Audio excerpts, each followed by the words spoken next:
प्यारे छात्रों, यदि आप 2025 गृह विज्ञान का पेपर दे करके अभी अभी अपने कक्षा से बाहर निकले हैं, जिनका कोड 823 CH है, जिनका कोड 823 CH है, वो अपना पेपर पूरा मिला लें कि आपने पेपर में कितना सही किया और कितना गलत किया है। और एक बार आप कमेंट में ज़रूर बताइएगा अपना कितना सही और कितना गलत किया है। ठीक है, तो चलिए हम सबसे पहले हम मिलाएंगे प्रश्न संख्या पहले को। देखिए, प्रश्न संख्या पहला है कि बजट का सर्वाधिक महत्वपूर्ण मद है। आपको बताना है कि बजट का सर्वाधिक महत्वपूर्ण मद क्या है, शिक्षा, मनोरंजन, फैशन या भोजन। तो साथियों, इसका जो राइट आंसर हो जाएगा वो हो जाएगा डी नंबर।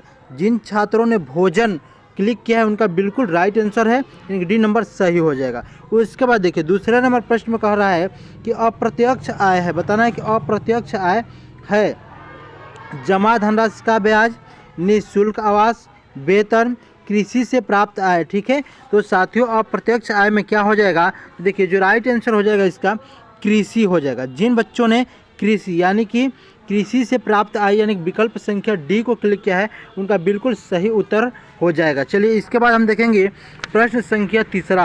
यानी देखिए यहाँ पे प्रश्न संख्या तीसरा कह रहा है कि सफाई का आधुनिक उपकरण क्या है, वैक्यूम क्लीनर, गीजर, ओवन, इनमें से कोई नहीं। तो साथियों ये प्रश्न है, इसका जो राइट आंसर हो जाएगा ए नंबर हो जाएगा, यानी कि वैक्यूम क्लीनर।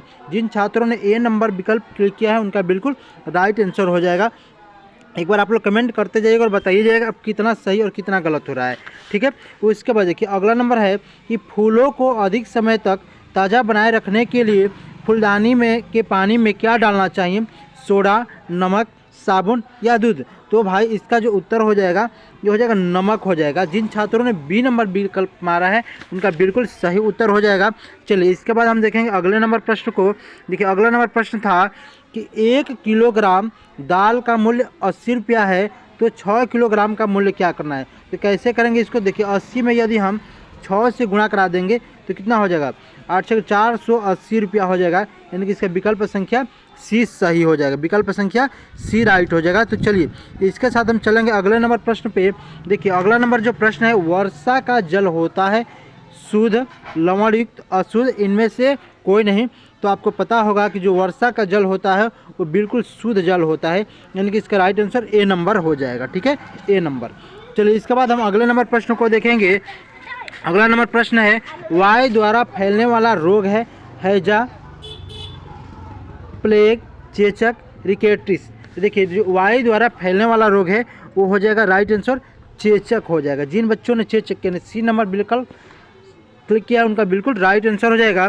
चलिए इसके बाद हम देखेंगे अगला नंबर प्रश्न, यानी कि 8वां नंबर प्रश्न है ध्वनि प्रदूषण का कारण है। बताना है कि ध्वनि प्रदूषण का क्या कारण क्या है, वाहनों के हॉर्न, सायरन, लाउड स्पीकर, इनमें से सभी। तो देखिए जो राइट आंसर हो जाएगा इनमें से सभी हो जाएगा, डी नंबर। ठीक है, उसके बाद देखिए 9 नंबर प्रश्न है कि शरीर के तापमान मापने के लिए प्रयोग किया जाता है थर्मामीटर, लैक्टोमीटर, बैरोमीटर, हाइड्रोमीटर। ठीक है, तो देखिए जो शरीर का तापमान है उसको मापने के लिए हम थर्मामीटर का प्रयोग करते हैं, यानी कि ए नंबर विकल्प बिल्कुल सही हो जाएगा। ठीक है, चलिए इसके बाद हम देखेंगे अगले नंबर प्रश्न को, यानी कि प्रश्न संख्या 10 है धड़ के नीचे के वस्त्र के लिए आवश्यक माप है कमर, कंधा, वक्ष, लंबाई, सीट, पैंचा, वक्ष, कमर, गला, लंबाई, गला, कमर। ठीक है, तो देखिए इसका राइट आंसर कौन सा हो जाएगा, तो डी नहीं बल्कि बी नंबर हो जाएगा, बी नंबर। ठीक है, यहाँ पे बी नंबर ये वाला है।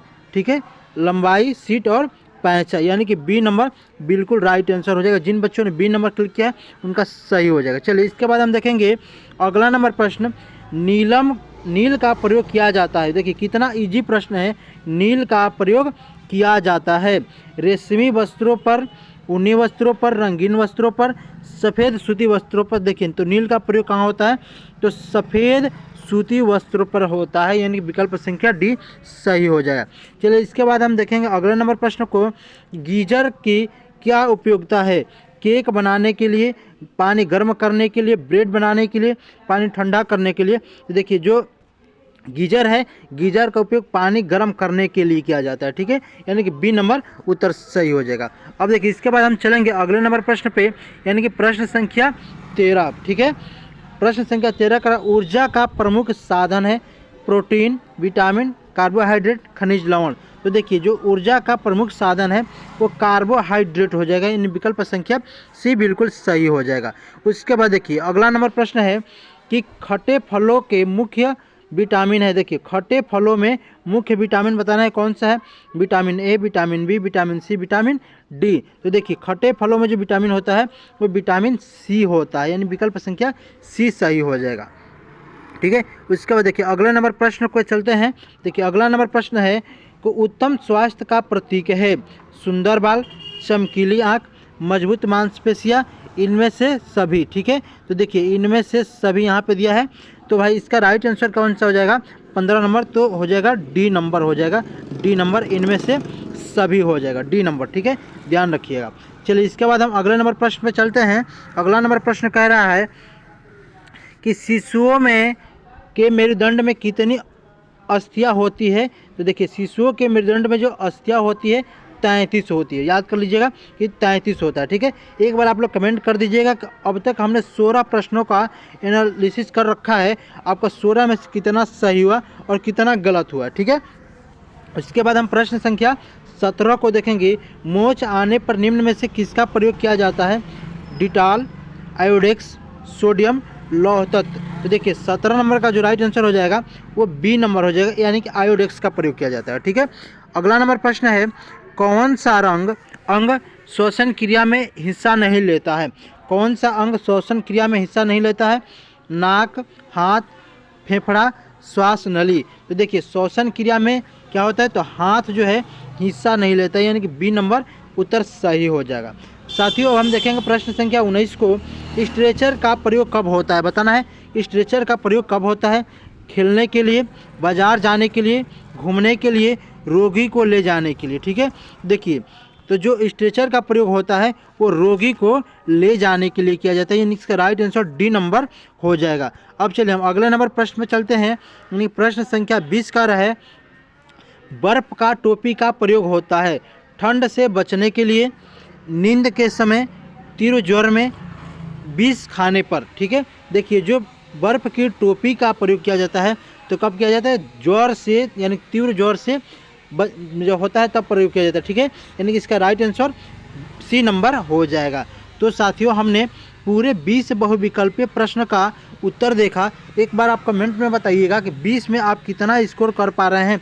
ठीक है, आप कितना स्कोर कर पा रहे हैं और कितना आपका सही और कितना गलत हो जा रहा है। तो साथियों यदि आप चैनल पर नए होंगे तो चैनल को सब्सक्राइब कर लीजिएगा, साथ में बेल आइकन का प्रेस कर लीजिए ताकि जो भी मैं वीडियो बनाऊंगा उसका नोटिफिकेशन आपके सबसे पहले मिल जाए और पूरे पेपर का सॉल्यूशन आपके यहाँ मिल जाए। तो मिलेंगे अगली वीडियो के साथ, तब तक के लिए जय हिंद, जय भारत।